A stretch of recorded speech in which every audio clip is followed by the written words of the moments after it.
बिल्कुल, यहाँ पे हमने तमाम जो दुकानदार, जो ढाबे वाले थे मुजफ्फरनगर में, उनसे बातचीत करी तो वो सभी जो लोग हैं सरकार के फैसले का स्वागत कर रहे हैं, लेकिन इसमें कुछ राजनीतिक पार्टियां हैं जो है वो कहीं ना कहीं इसमें धर्म को लेकर आ रही है और राजनीति करती नजर आ रही है। देखिए, इस वक्त मैं मुजफ्फरनगर बाईपास के एक ढाबे के बाहर मौजूद हूँ।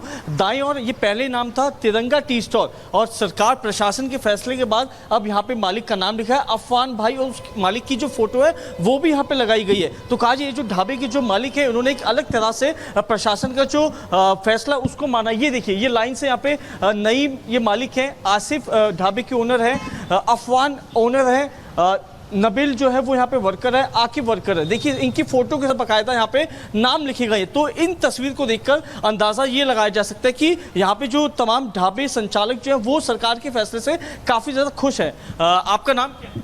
मेरा नाम मोहम्मद आसिफ है। मोहम्मद आसिफ, पहले आपके ढाबे का नाम क्या था? तिरंगा टी स्टॉल। अब क्या हो गया? अब अफवान टी स्टॉल। सरकार का जो फैसला है उससे संतुष्ट है, खुश है? हाँ, सहमत हैं। कोई ऐसा मसला नहीं है इसमें कि हिंदू मुस्लिम वाली कोई ऐसी बात नहीं है। हम सहमत हैं इस बात से। कांवड़िए भी यहाँ पे आके रुकते हैं? ये भी आते हैं, हिंदू भाई भी आते हैं, सब लोग आते हैं, सब खुश होके जाते हैं। कोई ऐसी दिक्कत नाम बदलने से रोजगार पे कोई फर्क पड़ा? नहीं, अभी फिलहाल तो कोई फर्क नहीं है जी। आगे जब कावड़ चलेगी तो पता चलेगा। देखिए, ऐसे कई सारे यहाँ पे ढाबे रेस्टोरेंट बने हुए हैं और ढाबे मालिकों को यही कहना है कि कोई फर्क नहीं पड़ा नाम बदलने से, लेकिन जो कावड़िए यहाँ से गुजरेंगे उनके जहन में कोई कंफ्यूजन ना हो, इसको लेके जो है मुजफ्फरनगर बिल्कुल आस्था का सवाल है और कावड़ियों का भी यही कहना है। दूसरी ओर दुकानदार कह रहे हैं उनको कोई परेशानी नहीं है। अनामिका हमारे साथ हरिद्वार से लाइव जुड़ गई हैं। अनामिका, जिस इलाके में आप मौजूद हैं वहां से भी रूट जाएगा कावड़ यात्रा को लेकर, वहां के दुकानदारों की क्या राय है? क्या उन्हें कोई आपत्ति है? देखिए, दुकानदारों की क्या राय है बताएंगे आपको, लेकिन उत्तर प्रदेश से लेकर उत्तराखंड तक जो पुलिस है वो ज्यादा अलर्ट मोड पर है। पहले जो तस्वीरें हैं पुलिस लाइन की वो दिखा दूं मैं आपको। यहाँ पे पूरे उत्तराखंड से पुलिस विभाग के जो तमाम आला अधिकारी हैं उनकी मौजूदगी देख पा रही है। पूरे उत्तराखंड से 5000 से ज्यादा जो पुलिस के अधिकारी हैं वो यहाँ पे दिखाई दे रहे होंगे आपको।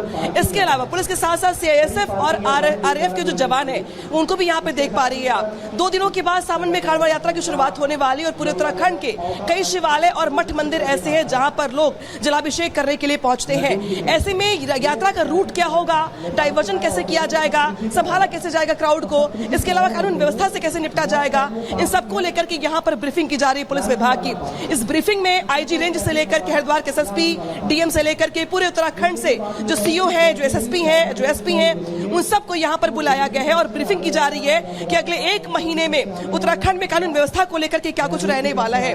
तो जो यातायात पुलिस से लेकर के कानून व्यवस्था से लेकर के जो अर्धसैनिक बल है उनकी मदद कैसे लेनी, किन स्थितियों में लेनी है, उसको लेकर भी यहाँ पर बात की जा रही है। तो कांवड़ यात्रा जो एक टास्क भी है प्रशासन के सामने, सरकार के सामने, पुलिस के सामने, उसको लेकर के यहाँ पर ब्रीफिंग की जा रही है। खासतौर पे हरिद्वार जहाँ पे हर की पौड़ी पर हर साल सावन के महीने में लाखों श्रद्धालु भक्त पहुंचते हैं। ऐसे में हरिद्वार में कानून व्यवस्था कैसी होनी चाहिए, रूट डाइवर्जन कैसा हो, जो श्रद्धालु आ रहे हैं उनके साथ व्यवहार कैसा किया जाए, इसको लेकर के यहाँ पर ब्रीफिंग की जा रही है।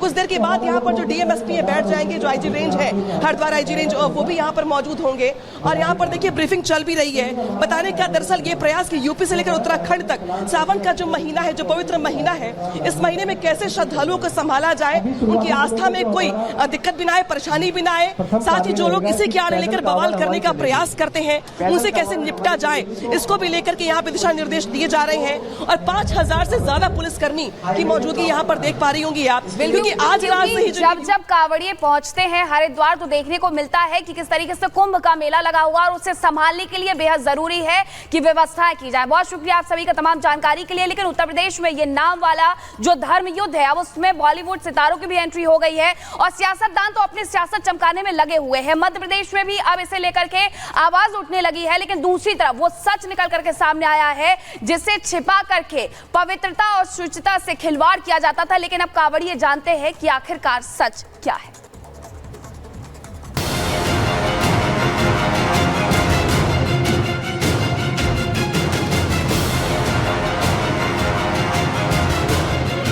पहले संगम भोजनालय, अब सलीम भोजनालय, पहले वकील साहब की टी स्टॉल, अब वकील अहमद की टी स्टॉल। जो पहले था वो नाम अब बदल गया। फर्क सिर्फ इतना आया कि पहले किस धर्म के शख्स की दुकान थी ये पता नहीं होता था, लेकिन अब साफ पता चल रहा है कि दुकान किस धर्म के शख्स की है। मुजफ्फरनगर से शुरू हुआ ये आदेश पूरे यूपी में लागू हो गया।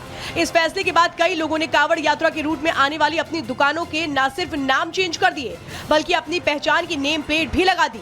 इस फैसले के बाद सबसे बड़ा फर्क ये पड़ा कि हिंदुओं के नाम पर दुकान चलाने का जो धंधा चलाया जा रहा था उस पर ताला लग गया है, जिसे लेकर केंद्रीय मंत्री गिरिराज सिंह ने ऐसे दुकानदारों को नसीहत दे डाली। अपने सोशल मीडिया एक्स प्लेटफॉर्म पर उन्होंने लिखा कि अगर हिंदू नाम इतना प्रिय है तो हिंदू क्यों नहीं बन जाते। और ये तस्वीर आप देख सकते हैं, ढाबे का नाम जो है मोहम्मद हादी टी स्टॉल, यानी इससे पहले जो इस टी स्टॉल का जो नाम था वो ये था 5 स्टार कैंटीन। 5 स्टार कैंटीन इस ढाबे का नाम था, लेकिन यूपी सरकार के आदेश के बाद अब इस पूरे ढाबे का जो नाम है मोहम्मद हादी टी स्टॉल हो चुका है। और वर्कर के जो नाम है वो भी यहाँ पे बाकायदा सरकार के आदेश के बाद यहाँ पर लिखे गए हैं। ये मोहम्मद हादी टी स्टॉल, मालिक का नाम मोहम्मद हादी, मालिक का नाम रुस्तम, कारीगर का नाम गाजी, कारीगर का नाम सोहेल, वर्कर का नाम जुनैद, वर्कर का नाम खुमैनी। ये पूरे जो नाम है वो यहाँ पर लिखे गए हैं। दुकानों पर नाम और पहचान वाले फैसले के बाद विरोध से उठी आग का धुआं सियासत तक ही सीमित नहीं रह गया। सियासतदानों के साथ अब इसकी आंच सुपरस्टार्स तक पहुंच गई है।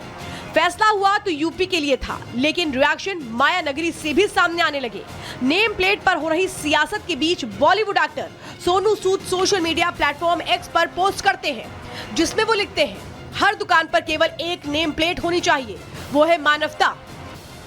इधर पोस्ट हुआ, उधर एक्ट्रेस और बीजेपी सांसद कंगना रनौत का जवाब सामने आ गया।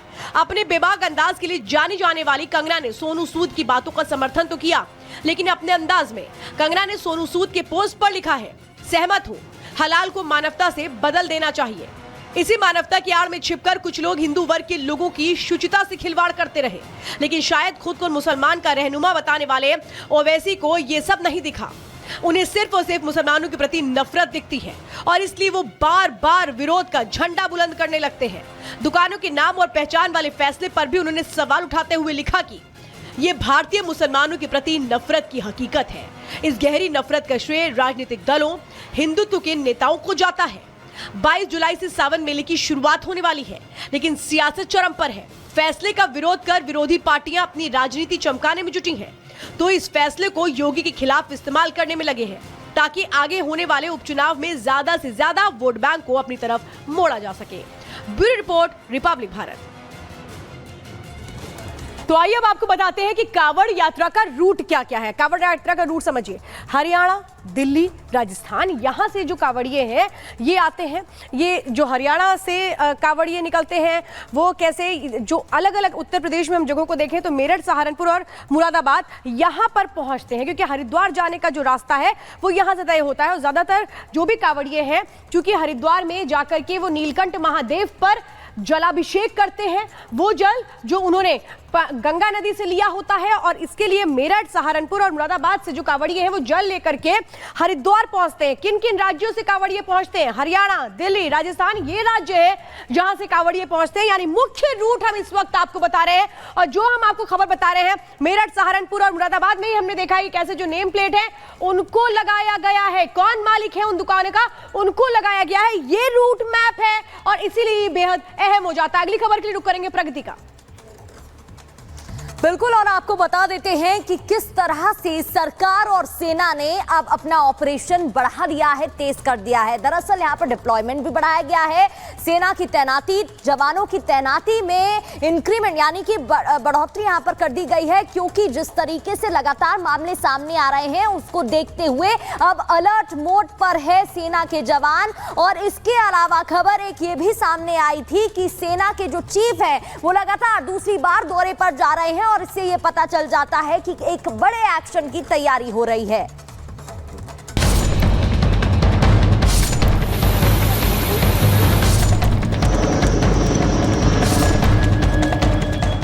ये दो तस्वीरें अपने आप में बहुत कुछ कह रही हैं। ये दो तारीखें बताने के लिए काफी हैं कि कुछ बड़ा होने वाला है। जिस तरह से जम्मू में आतंकी हमलों में इजाफा हुआ है, सेना ने एक्शन मोड में काम करना शुरू कर दिया है। इसके लिए सूत्रों के मुताबिक जम्मू रीजन में 50 से 55 आतंकियों के छिपे होने की आशंका है और ये आतंकी एक बार फिर अपना टेरर नेटवर्क एक्टिव करने की फिराक में है। इन्हीं इनपुट्स के आधार पर 500 पैरा स्पेशल फोर्स कमांडोज ने मोर्चा संभाल लिया है। आतंकियों को मुंहतोड़ जवाब देने के लिए सेना ने पहले ही 3500 से 4000 सैनिकों को उतार दिया है। इसके अलावा जम्मू में सेना के पास पहले से ही एक काउंटर टेररिस्ट इंफ्रास्ट्रक्चर है, जिसमें रोमियो डेल्टा फोर्सेस के साथ साथ राष्ट्रीय राइफल्स की 2 फोर्सेस भी शामिल हैं। जम्मू कश्मीर में लगातार बढ़ते आतंकी हमलों के बीच भारतीय सेना ने अतिरिक्त सुरक्षा बलों को जम्मू कश्मीर भेजा है। 3000 से 4000 सुरक्षा बल जम्मू कश्मीर में आतंक के खिलाफ अभियान में बेड़ा संभालेंगे। इसके साथ साथ न्यूज एजेंसी एनआई के हवाले से कहा गया है कि 500 पैरा कमांडोज की तैनाती भी जम्मू कश्मीर में की गई है, जो इन अभियानों में हिस्सा लेंगे। इसके साथ साथ सुरक्षा बलों ने एक खास रणनीति भी तैयार की है कि किस तरह से हाल ही में घुसपैठ कर भारतीय सरजमीं पर पहुंचे पाकिस्तानी आतंकियों को मार गिराया जाए। जिस तरह से लगातार आतंकी एम्बुश हमलों को अंजाम दे रहे हैं, उसको लेकर अब एक नई रणनीति का सहारा लिया जा रहा है। आर्मी चीफ का पद संभालने के साथ ही उपेंद्र द्विवेदी ने 4 जुलाई को पहला जम्मू दौरा किया था। इसके बाद एक बार फिर वो जम्मू दौरे पर हैं और ये दौरा ऐसे वक्त में हो रहा है जब पिछले कुछ दिनों में आतंकियों ने अपने नापाक मंसूबों को अंजाम दिया है। आर्मी चीफ दौरे के दौरान अधिकारियों के साथ जम्मू में बढ़ रही आतंकी घुसपैठ की घटनाओं की जानकारी लेंगे। इतना ही नहीं, कुछ दिन पहले सीसीएस की बैठक में भी आतंकी घटनाओं पर एक्शन मोड में कार्रवाई की बात सामने आई थी, जो इशारा कर रहा है कि आतंकियों से निपटने के लिए कुछ बड़ा प्लान हो चुका है और जल्द ही उसका रिजल्ट भी सामने आ जाएगा। लेकिन एक सवाल खड़ा होता है कि आखिर आतंकियों को घुसपैठ का मौका कैसे मिल गया है? तो इसके पीछे की वजह है 2020 तक जम्मू रीजन में सुरक्षा बल की संख्या अच्छी खासी थी, लेकिन गलवान मामले के बाद सेना को लद्दाख भेज दिया गया था, जिसका फायदा आतंकी संगठनों ने उठाना शुरू कर दिया और अब अपने नेटवर्क को फिर से एक्टिव करना शुरू कर दिया है।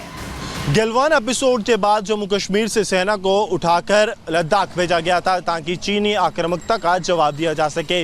इसी मौके का फायदा पाकिस्तान ने आतंकी आधार को कश्मीर घाटी से जम्मू में शिफ्ट करने पर भुनाया। आतंकियों ने बार बार जो है घुसपैठ की और उसके बाद वो जम्मू के ऊपरी इलाके, चाहे बात कठुआ की जाए, उधमपुर की, डोडा की या पुंछ, राजौरी और रियासी की, यहाँ पे पहाड़ों को अपना नया ठिकाना बनाया और 2 से 4 महीने तक इस इलाके में रहने के बाद एक आतंकी घटनाओं की शुरुआत की। खासतौर पर प्रशिक्षित ये आतंकी एसएसजी कमांडोज की ट्रेनिंग लेकर यहाँ पहुंचे हैं, जिनके पास अत्याधुनिक हथियार हैं और पाकिस्तान और चीन की एक संयुक्त साजिश का हिस्सा हैं, जो जम्मू कश्मीर और पूरे देश को जो है वो बड़े हमलों से दहलाना चाहती है। आतंकियों को अपने नेटवर्क के साथ ही जम्मू की डेमोग्राफी का फायदा भी मिल रहा है। घना और पहाड़ी इलाका होने की वजह से आतंकी अपने मंसूबों को अंजाम देकर अंडरग्राउंड हो जाते हैं। लेकिन अब सरकार और सेना ने मन बना लिया है कि घाटी में ना तो आतंकी बचेंगे, ना ही उनके मददगार, क्योंकि आतंकियों के साथ मददगारों पर भी शिकंजा कसा जा रहा है। Bureau report, Republic Bharat. Army chief